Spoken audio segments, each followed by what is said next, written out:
Assalamualaikum warahmatullahi wabarakatuh. Kepada yang terhormat Bapak, Ibu, dosen, dan guru penguji ujian kinerja PPG dalam jabatan transformasi tahun 2025. Perkenalkan, nama saya Rahman Rahman SPD yang berasal dari NI Anggota Slembi yang beralamat di Slembi RT 1 RW 1 Desa Jurun, Kecamatan Mojosono, Kabupaten Boyolali, Provinsi Jawa Tengah.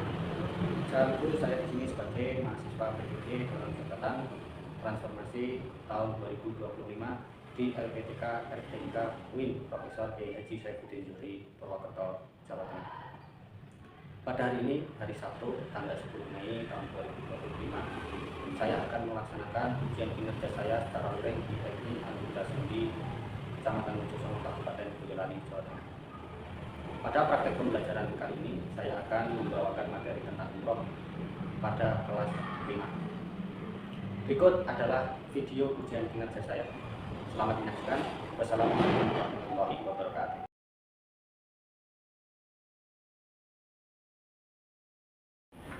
Assalamualaikum warahmatullahi wabarakatuh. Waalaikumsalam warahmatullahi wabarakatuh. Selamat pagi. Seperti biasa, kita berdoa dulu untuk mengawali pelajaran pada hari ini. Mas Kavi, tolong masukkan ini. Siap, kita mulai. Bismillahirrahmanirrahim. Alhamdulillahirabbil alamin. Ar-Rahmanir-Rahim. Maliki yaumiddin. Iyyaka na'budu wa iyyaka nasta'in. Ihdinas siratal mustaqim. Siratal ladzina an'amta 'alaihim ghairil maghdubi 'alaihim waladdallin. Amin. Raditu billahi rabban wa bil islami dinan wa bi Muhammadin nabiyyan wa rasulan. Rabbi zidni ilma warzuqni fahma. Allahumma faqihna fiddin waj'alna sholihin. Amin. Oke, kita lanjut membaca salah satu surat dari Al-Quran. Kita membaca surah Al-Hijrah. Bismillahirrahmanirrahim. Alam nashrah laka sadrak wa wada'na anka wizrak alladzi anqadha dhahrak wa rafa'na laka dhikrak wa inna ma'al usri yusra inna ma'al usri yusra fa idza faragta fansab wa ila rabbika farghab. Sadaqallahul azim. Oke, sebelum memulai pelajaran, waktu absen dulu. Nanti kalau waktu panggil bilang hasil ya. Oke. A'raful umamil ihsan. Al-Idar Ainun. Akila Himatulya. Jadi pada kesempatan kali ini kita akan mempelajari tentang umroh. Tapi sebelum belajar, ingin kalian mengecek lingkungan kalian. Apakah masih ada kotoran ataupun sampah-sampah yang berserakan. Silakan dibuang ke tempat sampah. Coba dicek. Bersih? Bersih, Pak. Oke. Kalau sudah bersih sekarang cek perhatian kalian sendiri. Karena kalau kalian rapi, kalau kalian bersih, nanti akan menunjukkan semangat dalam belajar. Sudah rapi semua? Dan Oke, ya. Jadi seperti Pak Guru bilang tadi, kita akan mempelajari tentang umroh. Umroh itu kalau kita jabarkan itu hampir sama seperti haji. Beda namanya seperti haji kecil, seperti Mbak Kila tadi yang bilang haji kecil itu tidak sepenuhnya salah karena memang istilah umroh itu adalah haji kecil. Nah, untuk lebih jelasnya nanti Pak Guru berikan slide, silakan nanti dilihat juga dan juga tolong dikeluarkan buku PA-nya dibuka halaman 130.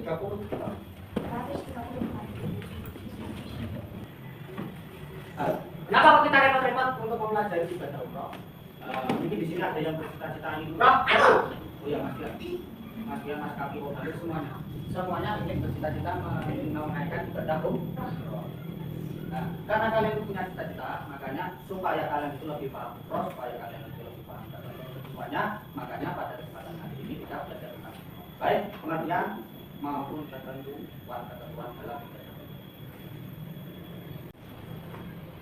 Nah, jadi Pak Guru sudah menyiapkan PPT, silakan dilihat juga di depan. Nah, itu adalah tentang umroh. Umroh itu apa? Umroh itu secara bahasa adalah berkunjung atau berziarah. Nah, berkunjung kemana tadi? Mekah. Ke Mekah ngapain? Jalan-jalan kah? Beribadah. Umroh itu termasuk ibadah yang dilakukan ke kota Mekah. Nah, secara bahasa tadi adalah berkunjung atau berziarah. Ini adalah pengertian umroh. Nah, secara istilah atau syar'i adalah ibadah yang dilakukan berkunjung ke kota Mekah dengan syarat dan ketentuan yang sudah ditentukan atau sesuai syarat. Ketentuan-ketentuan itu apa saja? Nanti kita akan bahas bersama. Jadi umrah itu bukan hanya jalan-jalan ke kota Mekah, tapi juga ibadah. Nah, ibadah itu menghadap apa toh? Menghadap ke siapa? Menghadap ke siapa? Menghadap ke Allah sebagai tujuan utama manusia. Jadi menghadap ke Tuhan. Jadi kalau kita gabung istilahnya adalah ibadah dengan mengunjungi Ka'bah untuk melakukan serangkaian amalan yang sudah ditentukan itu adalah hukum. Nah, dasar hukumnya apa? Dasar hukumnya sama seperti ibadah yang kemarin ada di dalam surah Al-Baqarah ayat 196. A'udzubillahi minasyaitonir rajim. Bismillahirrahmanirrahim. Wa atimul hajja wal umrata lillah. Dan sempurnakanlah ibadah haji dan umrah karena Allah. Sama di buku juga sama. Al-Baqarah 196. Nah, sekarang kita masuk ke ketentuan umroh. Yang pertama, syarat umroh. Syarat umroh yang pertama adalah orang yang beragama Islam. Jadi kalau orang non-Muslim tidak. Yang kedua, berakal sehat. Berakal sehat itu paham enggak? Berakal sehat itu orang yang punya akal. Orang gila itu berarti tidak punya akal. Orang gila, orang itu berakal sehat, akalnya ada dan sehat. Yang ketiga, usianya sudah balik atau sudah kalau yang cara namanya apa kalau pertanda balik? Bukan apa? Menstru. Oh ya, haid. Kalau yang laki-laki pernah mengalami apa kemarin? Itu yang perempuan. Yang laki-laki mimpi atau nama Arabnya apa? Tiam. Apa? Tiam. Pertanda balik. Kalau laki-laki bilang, kalau yang cewek menstruasi atau haid. Yang selanjutnya mampu atau istiqomah. Mampu di sini nanti pengertiannya banyak sekali. Mampu secara uang, mampu secara fisik, mampu secara mental. Mampu secara uang itu berarti punya uang untuk melakukan umroh. Karena perjalanan dari Indonesia ke Mekah itu juga memerlukan biaya yang tidak sedikit. Karena syaratnya itu harus mampu. Kalau nggak mampu ya nggak bisa. Yang kedua, mampu secara fisik. Kalau sudah apa yang maksudnya? Atau ini, ya pokoknya yang sakit-sakitan itu kalau nggak mampu, karena memang ibadah umroh dan juga haji yang itu perlu perpaduan antara ibadah fisik dan rohani. Jadi fisiknya juga, rohaninya juga. Rohani itu kan perjalanan hati, artinya ibadah hati. Kalau fisik kan ibadah ya kita bisa. Kalau fisik itu kegiatan yang berupa anggota badan kita. Yang selanjutnya rukun umroh. Hampir sama seperti ibadah haji, kalau rukun umroh itu lebih sedikit. Ada perbedaannya, tapi juga ada banyak kesamaannya. Yang pertama adalah ihram, memakai pakaian ihram. Apa? Tapi bukan, ini Pak Guru balik. Dari sini bacanya, ihram. Dari bawah, ihram dulu. Kita kalau kita memulai umroh itu yang pertama kali memakai pakaian ihram. Kalau orang Indonesia itu sekarang mikotnya sudah ditentukan. Ada yang pakai mikot pas di pesawat harus pakai pakaian ihram. Ada yang sudah turun baru memakai pakaian ihram. Itu ditentukan semua. Mau mikot dari sini, mau mikot dari A atau B. Semua pakaiannya sudah dibahas. Ada mikot di alam, ada mikot banyak sekali. Nanti bisa dibuka lagi. Nah, yang kedua setelah pakai pakaian ihram, selain kalian memakai pakaian ihram itu juga berniat untuk melakukan umroh. Labbaika umratan lillah. Niat untuk melakukan. Yang selanjutnya rukun yang kedua adalah tawaf. Tawaf itu apa? Tawaf itu apa yang tahu? Mengelilingi apa? Ka'bah 7 kali. Utaranya gimana? Apakah searah jarum jam atau berlawanan arah jarum jam? Jarum jam. Kalau jarum jam benar ya? Karena mungkin kalau jarum jam kanan. Kalau umrah atau haji atau tawaf saja kita maksudnya tawaf kiri berlawanan dengan arah jarum jam. Utaranya berbeda. Kalian kan pernah melakukan manasik ketika STK? TK gimana dulu? So, belum udah. Itu kalian kan sudah menghubungi ini atau itu utaranya dari kiri ke kanan. Ya, sambil mengucapkan kalimat dan selanjutnya. Selanjutnya rukun yang selanjutnya adalah sa'i. Apa itu sa'i?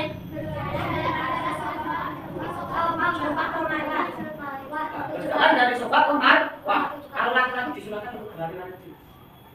Karena fisik laki-laki dan perempuan tidak. Kalau laki-laki lari, kalau yang perempuan tapi hitungannya bukan satu kali satu, balik sofa ke marwah lagi baru dihitung satu enggak. Sofa ke marwah itu satu, marwah ke sofa dua, sofa ke marwah ke derajat. Jadi 1, 2, 3, 4, 5, 6, 7. Jadi enggak 1, 2, tapi 1 sama 2. Jadi bukan tetap berapa kali hitungannya seperti itu. Dan selanjutnya adalah halo. Apa itu halo? Mencukur atau mengadakan rambut. Mencukur atau mengadakan Rambut. namanya rukun itu. Tapi kalau kebanyakan orang Indonesia itu pas tahlil mesti ditunduk. Kalau orang Indonesia itu biasanya kalau keluar dari Mekah itu biasanya dulu. Itu kan orang tahlil. Lalu kok sampai ditunduk Pak? Ya mungkin itu kamu potong aja sedikit aja bukan dulu. Dan selanjutnya yang terakhir adalah itu adalah rukun. Rukun. Nah, rukun itu kalau tidak dilakukan menjadikan rukun itu tidak sah. Selanjutnya adalah wajib umroh. Wajib umroh yang pertama adalah ihram dari mikot makani yang sudah kita bilang. Mikot makani itu banyak sekali pada dalam ada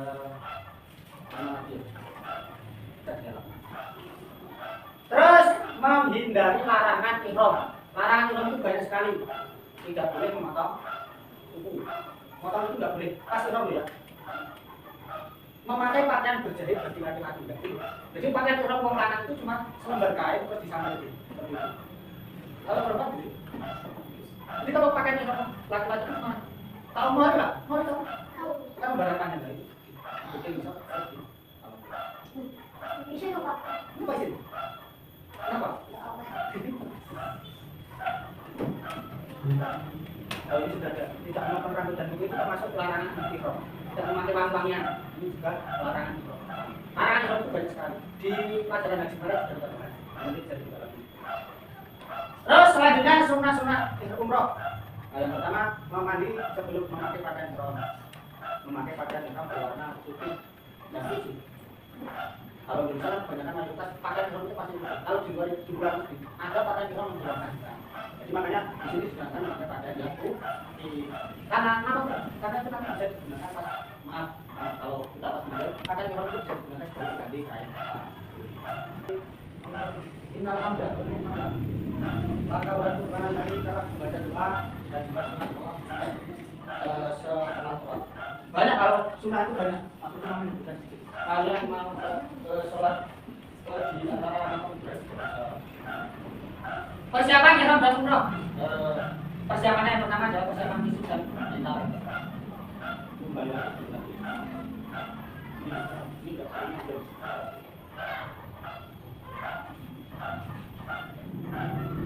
Itu boleh dilakukan kapan saja.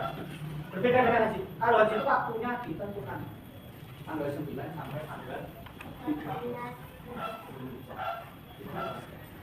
Kalau umroh kalian mau bisa kalian punya uang hari ini berangkat haji boleh. Kalian mau berangkat bulan depan. Tapi yang paling utama umroh itu berada pada bulan Ramadan. Nanti setelah kalian belajar tadi kita akan bentuk kelompok. Kelompoknya dulu saja karena kita jelaskan. Kelompok 1, kelompok 2,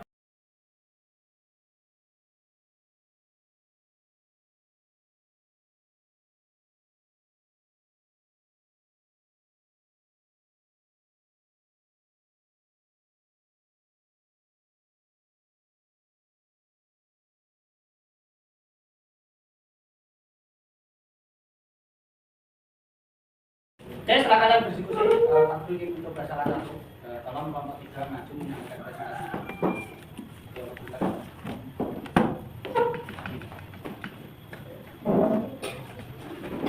Nanti yang belakang tugasnya menyimak. Nah, kalau ada yang belum paham bisa ditahan. Ya.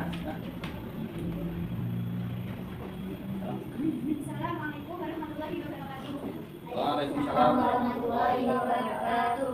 Perkenalkan, kami dari kelompok 3 dengan Abdullah, Anila, Badul, Rahma, Nafisa.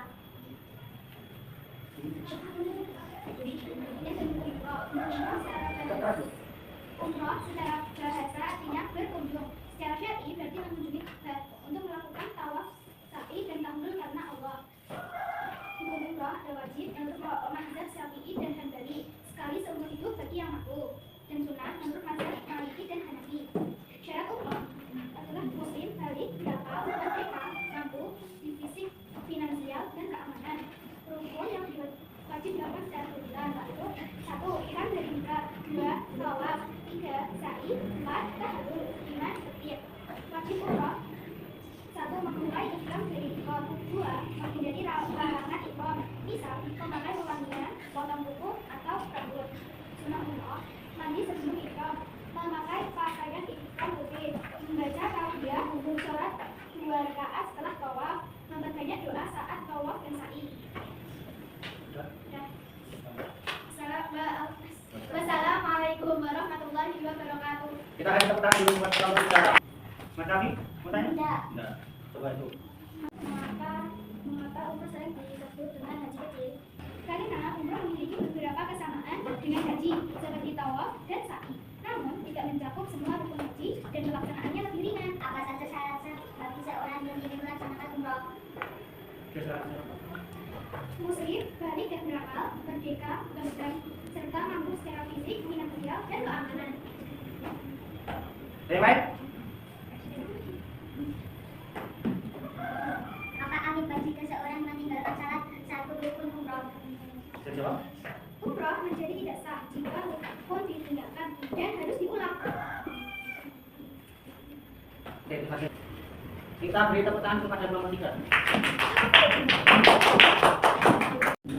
Oke, setelah kalian presentasikan waktu yakin kalian sudah ada gambaran tentang baik pengertian, dasar hukum maupun ketentuan-ketentuan yang menjadi sudah belajar dari ini. Nah, untuk mengetes kalian lebih dalam, kita akan memberikan tes berupa pilihan dada atau sampai 10 saja dokternya. Nanti Pak Guru bagikan, silakan dikerjakan. Tapi sebelum mengerjakan, tolong tempat duduknya kembali.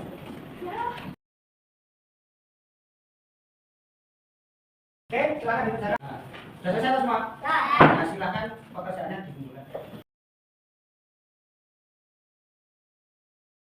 Oke, setelah belajar tadi, ini menanyakan kalau dasar hukum melakukan ibadah umroh, kalian sudah tahu? Kalau ketentuan umroh, kita simpulkan aja ya. Kalau umroh tadi secara bahasa artinya apa? Berkunjung atau berziarah. Hukumnya, kalau menurut Imam Syafi'i dan Imam Hanafi, hukumnya Wajib. kalau menurut Imam Malik, Imam Hanbali, bisa kalian simpulkan. Kalau dasar hukum tadi di surah Al-Baqarah ayat 190. Nah, dapat wajib haja, wajib mursalil. Kalau ketentuan umroh, apa saja tadi? Beragama, berakal, terus mampu,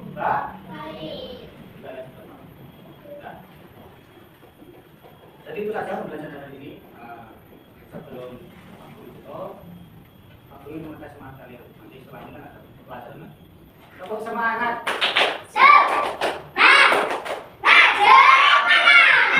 Oke, kita terus pembelajaran hari ini dengan membaca surah Kafaratul Majlis.